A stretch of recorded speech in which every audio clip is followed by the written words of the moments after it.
இருந்தா 250 ரூபா ஆகுங்க. வேற ஏதாவது பில் கொடுத்தா 600 ரூபா இருக்கு. இது பாத்தீங்களா, இது பேரு சுயநலமா சாப்பிடுறது புதனமா சாப்பிடுறதுன்னு ஒரு கதை சொல்றோம்.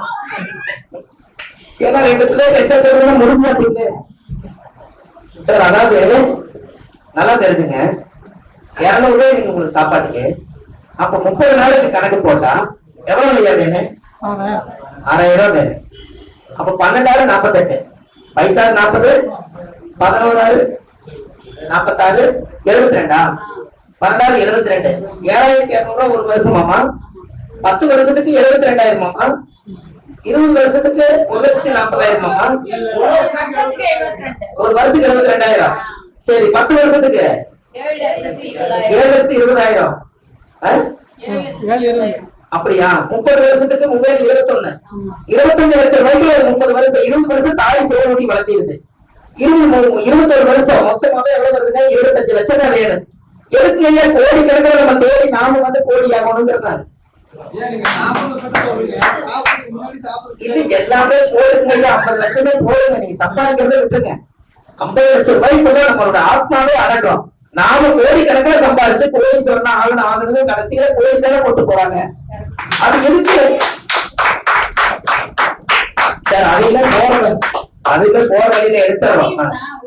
அதையும் போற வழியில எடுத்துறோம். அதுக்கு ஒரு சங்கின்னு சொல்லிடுறாங்க இல்லைங்க, உடம்பு வந்து அப்படி இருக்கணும்னு சொல்லிடுறாங்க. அங்க போகும்போது நாங்களே அது பண்றோம் இல்லையா? எந்த பெண்ணா இருந்தாலும் ஆனா இருந்தாலும் அது அடக்கம் பண்ணும் போது அந்த விஷயம் நடக்கும். அது வேண்டியதில்லை. அப்போ ஒரு 50 லட்சம் ரூபாய் ஒரு மனிதனுடைய வாழ்க்கை வரலாறு கூட சுத்துது. இன்னைக்கு இல்ல செலவுக்கு மட்டும்தான். அந்த காலத்துல 50,000 இருந்தாலே பெரிய விஷயம் இல்லைங்களாமா? அப்ப 50 லட்சம் ரூபாய் ஒரு மனிதனுக்கு தேவைன்னா நீங்க என்ன பண்ணலாம்? ஆல்ரெடி ஒரு 5 லட்சம் ரூபாய் 10 லட்சம் ரூபாய்க்கு ஒரு இடத்த வாங்கி நீங்க 30 வருஷத்துக்கு முன்னாடியே வாங்கி போட்டா அதுவே 50 லட்சம் ஆயிடும். அதை வாங்கி வைத்து நம்ம வட்டிக்கு வாங்கி சொல்லுங்க பேனர் போட்டு சாப்பிட்டுக்கலாம். ஆனா இந்த ஞானத்தையும் உண்மையான கலையும் இந்த ஜோதிடத்தையும் பணத்துக்கு அப்பாற்பட்ட ஒரு நல்ல அறிவை தேடலாமே இல்லைங்கய்யா? 30 வருஷத்துக்கு தான் நம்ம கணக்கு போட்டுக்கலாம். நம்ம மாத மாதத்தோட செலவு தேவை, ஒட்டுக்கா 30 லட்சம் தேவை இல்லையில. இதெல்லாம் நம்ம கணக்கு போட்டு பார்த்தா நம்மளுக்கு ஒரு 50 லட்சம் ரூபாய் தான் நம்ம வாய்க்கு கைக்கு தேவை. மருத்துவ செலவுக்கு தேவை தேவை. ஆனால் புண்ணியத்தை நாம் இந்த பிறந்து இவ்வளவு அறிவோட எல்லாத்துக்கிட்டையும் பழகி இத்தனை உலகத்தை சுத்தி பார்த்து நாம் இந்த பூமிக்கு வந்ததே கருமாவை கழிக்கத்தான். போன ஜென்மத்துல ஏதோ ஒரு பாவங்கள் இருந்திருக்கு. அந்த பாவத்தினுடைய கர்மாவை கழிக்கத்தான் இந்த ஜென்மத்துல மனித பிறவி ஒரு வருடம் நம்ம எடுக்கிறோம். இதையும் காலத்தின் மூலியமா நம்ம வேஸ்ட் பண்ணக்கூடாது அல்லவா? அன்னைக்கு ஒரு பாவ பதிவு ஒரு கர்மம் சொல்லுங்க, பாவம் எப்படி வரும்னு சொல்ல இல்லையா? ஆனா உங்களுக்கு தெரியாது, அது சொல்லாம வேண்டாமா? ஒரு பாவ பதிவு எப்படி வருதுன்னு உங்களுக்கு தெரியுமா? ஒரு சன்னியாசி ஒரு வீட்டுல தங்கியிருக்க, ஒரு ஒரு புருஷ பொண்டாட்டி எதுக்காக தங்கியிருக்காங்க. அந்த பொண்டாட்டி வந்து சன்னியாசி, அந்த அம்மா வந்து சன்னியாசி மேல ஒரு ஆசை, நான் அவரை அடைஞ்சே தீர்வேன். ஒரு நாள் போய் கேட்டிருக்குது, என்ன நீங்க வந்து நான் உங்களோட வாழணும்னு ஆசைப்படுறேன். அந்த அம்மா போய் கேட்டிருக்கு. அந்த அம்மா கேட்ட உடனே அவர் சொல்லிக்கிறார் சன்னியாசி, நான் ஒரு சன்னியாசிமா, நீ கல்யாணமான பொண்ணு எப்படிமா அப்படின்னு கேட்டுக்கிறாரு. இந்த அம்மா போய் என்ன பண்ணி போடுச்சு, நான் கல்யாணம் ஆனதுனால தானே என்னை ஒதுக்குறீங்க புருஷன் பொண்ணு போடுச்சு.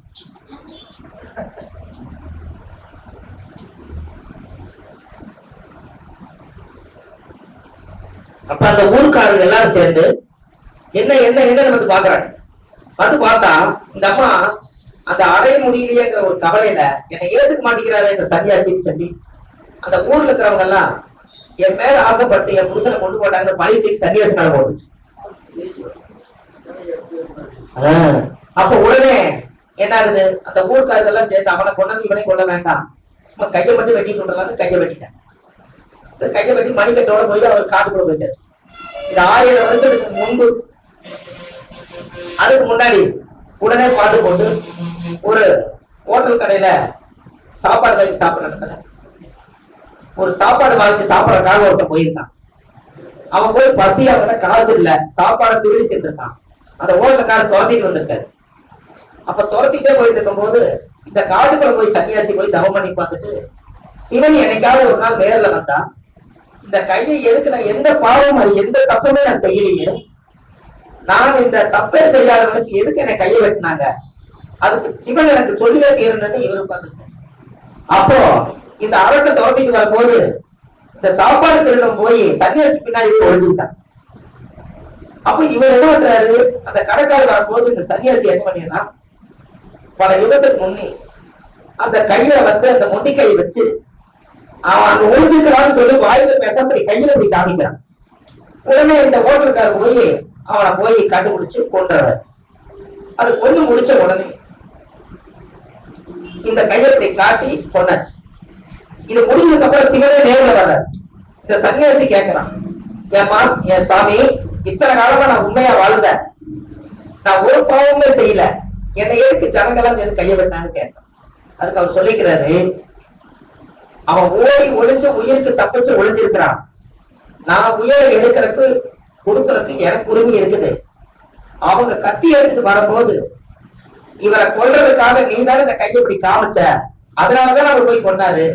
அதை காமிக்காம இருந்தா அவர் போய் பாருல ஆள் இல்லைன்னு, அந்த உயிர் போறதுக்கு உனக்கு தானே பங்கு இருக்குதுன்னு சொல்லி அதனாலதான் அப்பவே கையெடுத்துட்டாங்க. அது கை நீட்டுன்னு சாப்பிட்டாரு சொல்றாரு. எப்படி ஐயா உங்களுக்கு புரியுதா? நாம் யாருக்கு நம்ம பாவம் செய்யறோமோ அப்ப எவ்வளவு தண்டனை சொல்லுங்க. கையை அப்படி நீட்டுறதுக்கே கை போச்சு. அப்ப நம்மளோட கர்மம் எப்படி வேலை செய்திருப்பாரு. நம்ம எத்தனை குடும்பத்தை நாம ஒரு தகாத முறையில கெடுத்தால் அதுக்குரிய பாவங்களை இந்த ஜென்மாவிலேயே அனுபவிச்சுட்டு தான் போக முடியும். அப்படி எல்லாம் எடுத்துட்டு எல்லாம் போக முடியாது. இங்க எதுவும் கணிக்கணும். ஏன்னா மனித பிறவி ஒரு உணர்வு மூலம் பிறந்தாகும். அதனாலதான் ஜாதகங்கள்ல சில கிரகங்கள் எல்லாம் கோப பார்வையில இருக்கிறது பேர் தான் வக்கரம். இப்ப உங்களுக்கு புரியுதா சார்? வக்கரம்ங்கிறது ஏன் வந்தது? நல்லா போயிட்டு இருந்த வக்கரமாகணும்.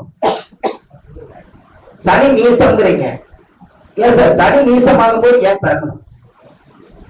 அதாவது நீதிபதியை கொண்டாலும், நீதிபதியை திட்டினாலும், நீதிபதியை தகாத முறையில அடிச்சாலும், நீதிபதி ஏதாவது செய்தவனாலும், ஏழு வயது போகலினாலும் அந்த சனிதான் நீதிமான். அவங்களுக்கு துரோகம் செஞ்சால் அடுத்த ஜென்மாவில் சனி நீசத்தோடு தான் பிறக்கணும். எப்படி புரிஞ்சுங்களா சார்? நீங்க என்ன கர்மாவை விதைக்கிறீங்களா தானே? காவல் மூலமா இருக்கிறாரு ஒருத்தர், அது சனியோட ஆதிக்கம். அந்த காவல் மூலமா இருக்கிறவங்களை அடிச்சு துன்புறுத்தி மத்த முன்னாடி வீர சூழல் இருந்தா அதோட பரிமாணங்கள் எல்லாம் அந்த காவல் மூலமானதுனாலதான் 7 நாடு சனியில எல்லா சொத்தும் இழந்து போறதுக்காக. புரியுதுங்களா? நீங்க என்ன நினைக்கிறீங்களோ அதுதான் வேலை செய்யுங்க. கிரக வேலை செய்யுங்க. நீங்க செஞ்ச பாவத்துக்கு பரிகாரம். டீ வந்துருச்சு. அம்மா டீ சாப்பிடுங்க. நீங்க ரொம்ப சுவாரஸ்யமா கேட்டுட்டு இருக்கிறதுனால அமைதியா இருக்கிற மாதிரி தெரியல. நீங்க ஏன்